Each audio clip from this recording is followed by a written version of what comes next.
Welcome back, ladies and gentlemen. Teams switch sides and get ready to go.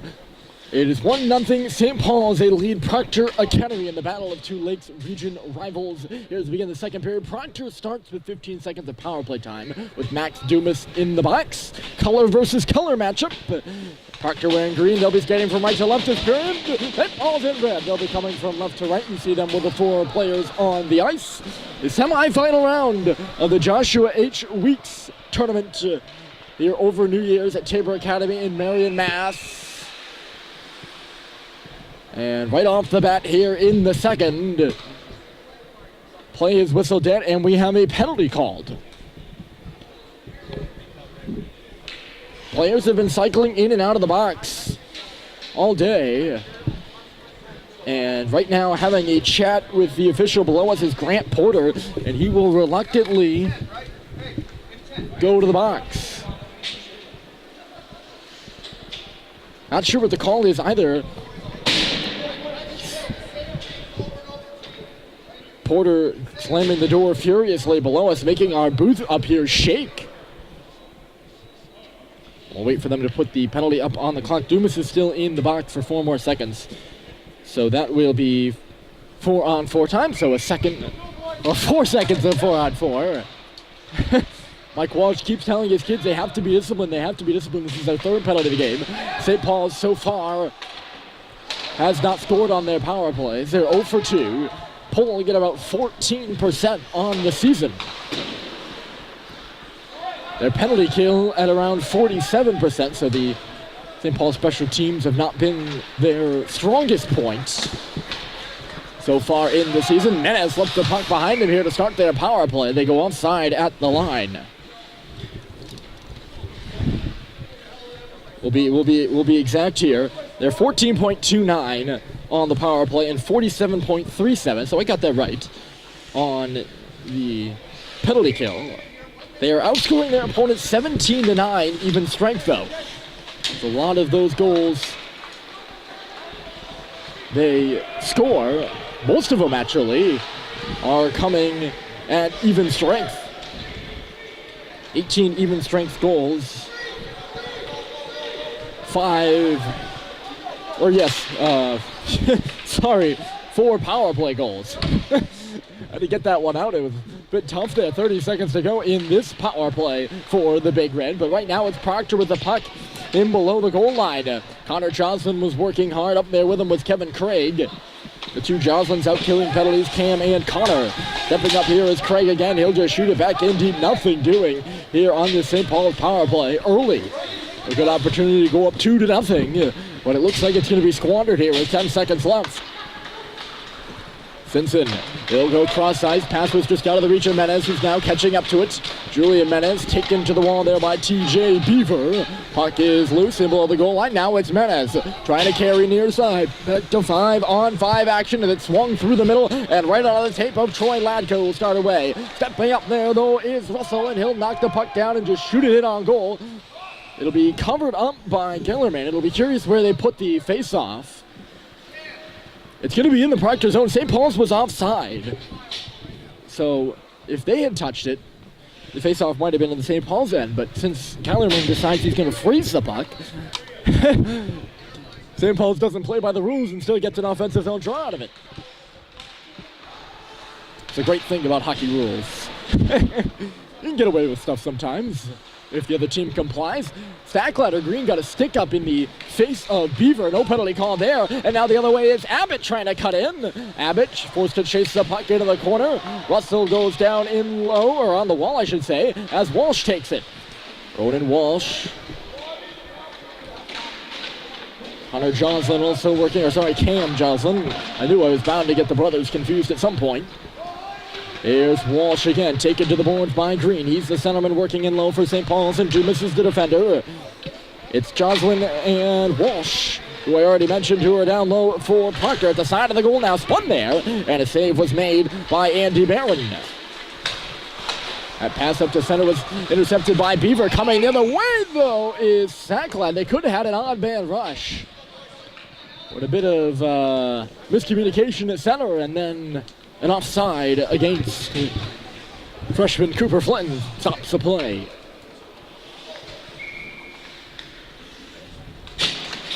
Joe Schubert digs in and loses the draw on a Jack Swarbrick. Proctor will take the puck, and Swarbrick has it on his stick. Cutting outside on McElhinney. It'll be shot off the stick of Barron and in behind the goal. Here's James Horn the other way. 3-on-2 for St. Paul's across the red line. They move in, and it's Bussy in the middle who, I think he hit the crossbar. That shot went up, hit something. It was either the blocker or the crossbar and went straight down, bouncing out of the crease. Gillerman looked handcuffed on it. I don't know, it might have been stopped by Michael Gillerman.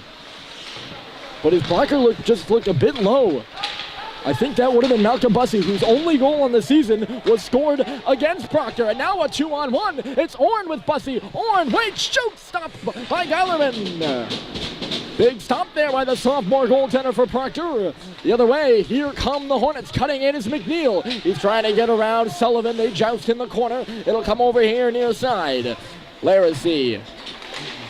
He's in there 2-on-2 right now, working on it. McNeil. Laracy now going to take a penalty. Bussy will.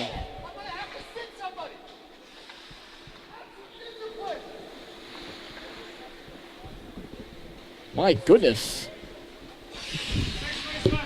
It's going to be, I thought Bussy was going to go for a hook, but it's going to be Donnie McNeil who's going off for a slash for Proctor, and now a fourth opportunity on the power play for the Big Red.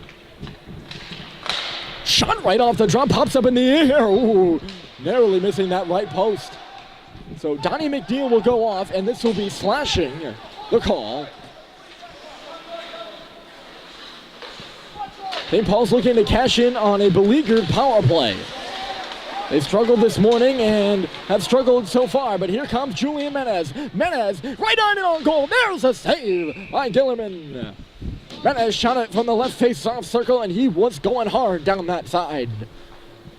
The rebound was there only for a moment. Proctor will change their penalty killers. 1:05 to go in the kill for the Hornets.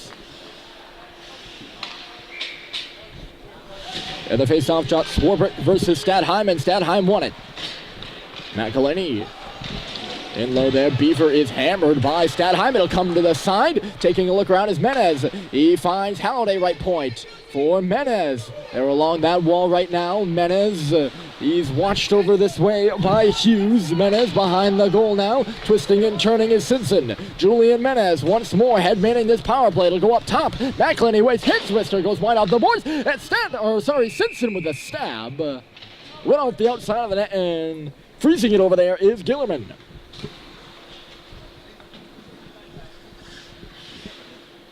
St. Paul's will change their power play unit. And onto the ice right now is Green, Flinton, and Sackline up front. The defense pairing is Russell and Dumas. Unable to knock it down there was Flinton. Now it's Dumas who was all alone.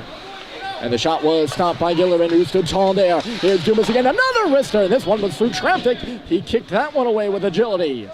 18 seconds to go in the power play for St. Paul's. Looking to not go 0 for 4 today. Up top, Russell, through traffic, scores! Bryson Russell, his second goal of the day. He skitters one from the blue line, and it is 2-0 St. Paul's. A power play goal for the Big Red. And Proctor regrouping with their goalie right now, as that one was just sort of a curling stone by Russell from the top of the key. He scored this morning with a mid-length wrister, and this one, he didn't really shoot his first goal today hard. This one was the lowest velocity shot I've seen in a hockey game in quite a while.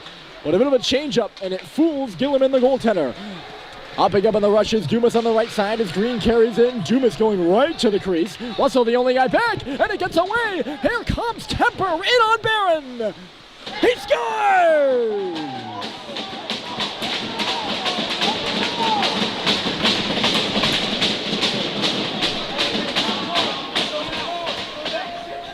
Right after the power play goal by Russell, the Hornets have answered. It's James Temper sliding at 5-hole on Andy Barron after a nice little deke. But you could see that play developing. Dumas came up ahead like, Madman on the right side. He was skating as fast as I've ever seen a guy skate. Trying to jump up in the offense aggressively and gets caught. Bryson Russell was the only guy back, and I think as soon as the puck came to him, he realized it and was posterized almost. I think that's the right word. On that left point, and the puck went over his stick. And Russell, stone cold, could only watch as James Tepper moved in on the breakaway and scores a goal to bring this back to a one-goal game. Just after some breathing room there, after St. Paul's had a moment of breathing room, I should say, no longer. And here's another chance for Proctor. Good defensive play by Schubert. The puck still loose in the slot.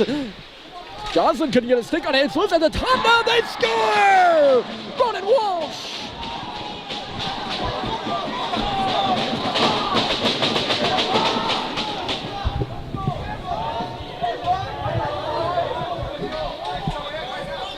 Two quick ones by Proctor, and we are tied. Ronan Walsh hanging out in front of the net.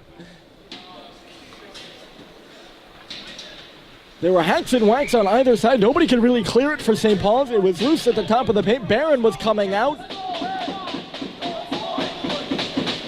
And the puck just kind of sat there, and the only player able to corral it was Walsh. He took a step towards us in the near post and wristed it in on the blocker side of Andy Barron. Two quick goals by the men in green, and their bench is feeling it right now. The momentum all on the side of Proctor. We're tied at 2. And as you could probably infer, St. Paul's has taken their timeout.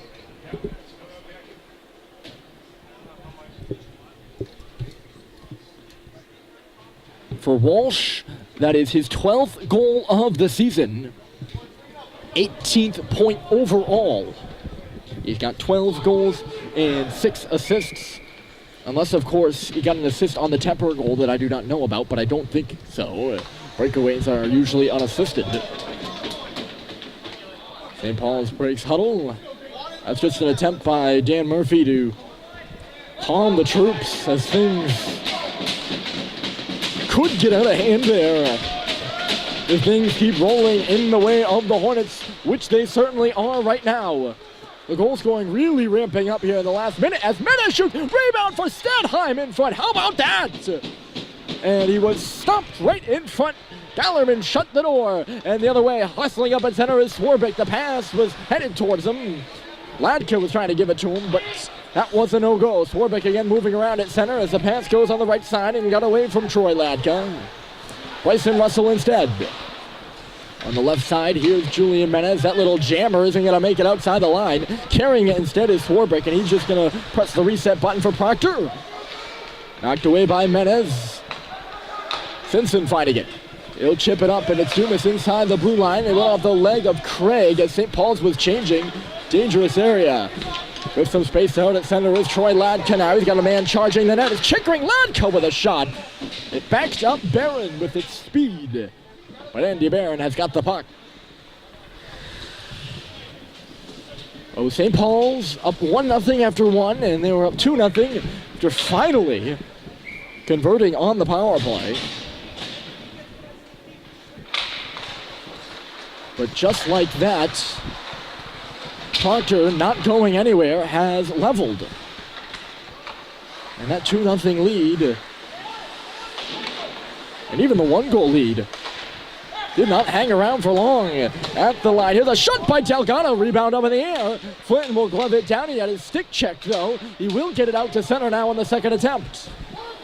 Right back in from TJ Beaver, and it's McElhinney on the right. Sweet. Left side got away, up and ahead. Too far for Flinton to catch up. Here comes Green. Green with some space. He shoots, and a save is made. That was a 2-on-1.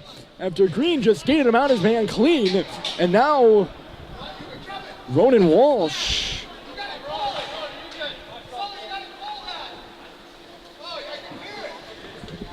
Ronan Walsh had a slash in behind the play on the right wall by Ty Green.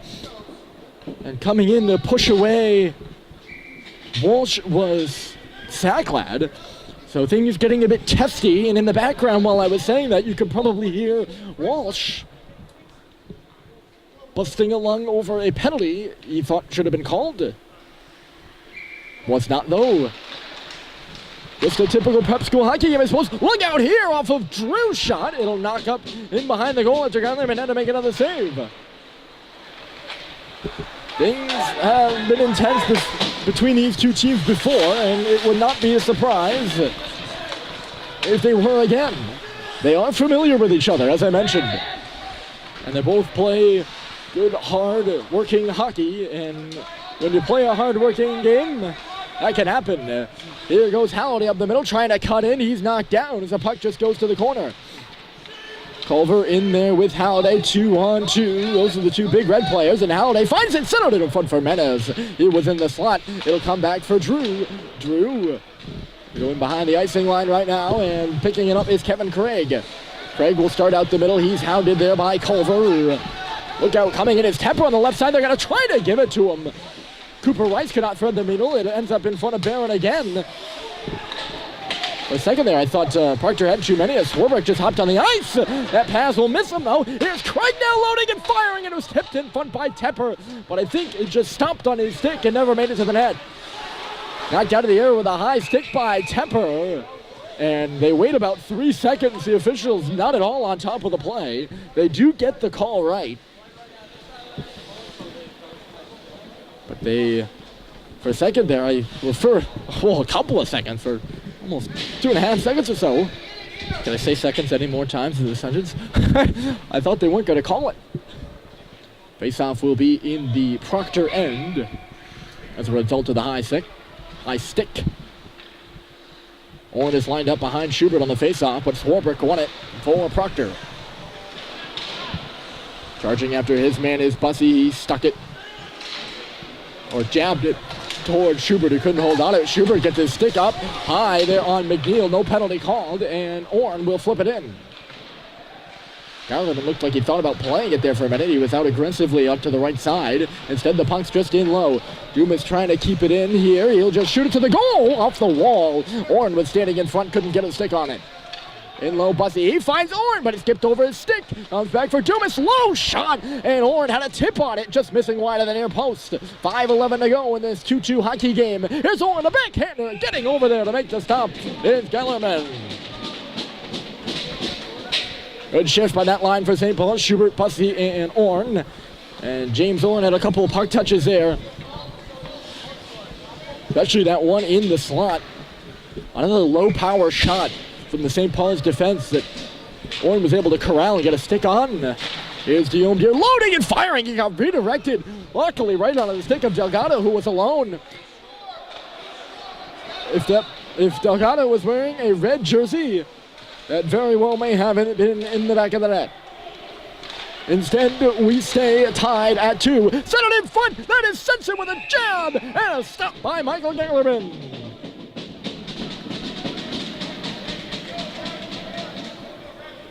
The pass from Stadheim after he won the puck battle was a bit high on Sensen. He knocked it down and had to get a shot off in tight quarters, but he was all alone. Because the pass was high, though, he couldn't get a one-timer off in tight spaces. Defensive zone draw 1, and here comes Troy Latka the other way for the Hornets.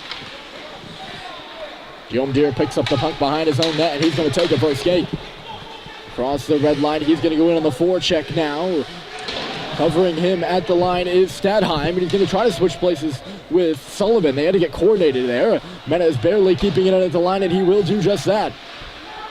Guillaume Dier back manning his point position as Menez has the puck in front. A little one-timer sent everyone on the St. Paul's bench a-jumping. But he had it go off the heel of his stick, Menez did. And here comes Chickering. Chickering trying to get the drag move in. Good stick, though, by Guillaume Dier, and it's knocked to the boards. Sullivan taking it instead. He'll bank it. Here's Guillaume Dier. Left side. It's Cooper Flinton charging up and ahead. Stadheim's got to go off on a change. He's going right in on the Flinton wrister, which came off that left side, and it was a sharp one indeed. Quick little glove stop is made by Geilerman, and we get a face-off. in the Proctor end with 3:46 to go. St. Paul's has been on top of things since that timeout. Most of the play happening down in the, or down to our right, which would be the St. Paul's end, or the offensive end, I should say. I'd like to clarify that. Because if it was the St. Paul's end, it would be Proctor on top of things. That is John Sackland in front for Ty Green. Reading the play well was Abbott, and he blocked the shot. Flinton for Sackland. In the dirty area, John Sackland. That would be the corner for you. 2-on-2, Sackland pushed, and he'll go down. Flinton getting over there for the loose puck. In with Ronan Walsh on the far side. Green will come away with it. That's Ty Green. Hooked. He's going to go for the wraparound. It's to the side of the net. Puck is loose. In behind again now. And Green is working over on right. Looked like it was Hughes. He's taken to the wall. In low is Sackland too. That is really getting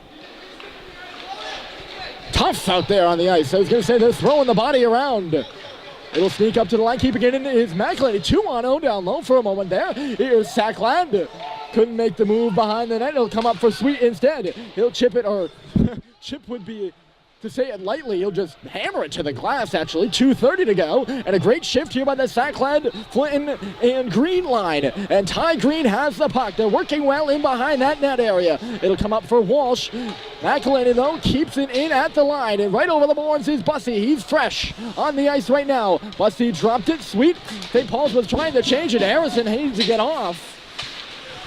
He just had a tap on the puck before Proctor cleared the zone. Proctor now getting some tired legs off the ice as it's played up and off the glass. It's not going to be icing if it gets in behind Chris Sullivan. Bussey was up there watching. So is James Dorn. They come up to the line where Dumas will play it far side, and getting over there first is Sullivan. That little chip goes up, and I don't know if it was off the glass and out or off a stick and out, but it does go out. And this faceoff is going to be in the Proctor zone, which is where the puck cleared the glass. Proctor hemmed in their own end a couple of shifts in a row, and that's where the faceoff will be. 1:48 to go in this high-paced second period. Since that timeout, it's been all SPS. Proctor trying to get something going here in the final moments of the middle frame. In there is Chickering. Coming in to help out, trying to knock the puck down is Ladka, up and off the glass. Down to one knee is Sullivan to hold it in. Here's Dumas. He was stripped by Chickering. Very close to taking a penalty there. He's got his stick up on the hands. He finishes his check now on Chickering on the left side as Schubert works over Swarbrick in low. Swarbrick and Dumas hustling for the puck, and Dumas gets the inside leverage, gloves it up. What a jumping play at the line by Sullivan. He's going to get caught here. 3-on-1, and it's Bussey who waits and shoots, and a big stop was made by Michael Geilerman. Remember that one, folks. If Proctor can get up a goal here, that's a huge stop off of Malcolm Bussey coming down. It would have been a 3-on-1. Schubert was the puck carrier initially, and then Bussey at all time to tee up a shot. Here comes Stadheim, 40 seconds to go. Nice move by Stadheim. He'll curl back in the corner, 38 seconds. Sneaking in is McElhinney from the left point. It goes up and off the glass. McElhinney, a sharp angler. Went off the back of the net, pinching in Menace. 29 seconds to play. Keeping you updated on the clock down below the goal. Here's McElhinney, shoots! Missed the goal wide, might have been redirected in front of the net. Towards the middle here and out. Swarbrick. They'll get in behind, Sweet. Proctor again hustling for a change while they can. Standing on the blue line is Simpson. He rips a shot. Rebound in the corner, 6 seconds. That's Stadheim to the goal. Rebounds in front there. Simpson battling away. Simpson again spinning and turning. He scores! Buzzer beater!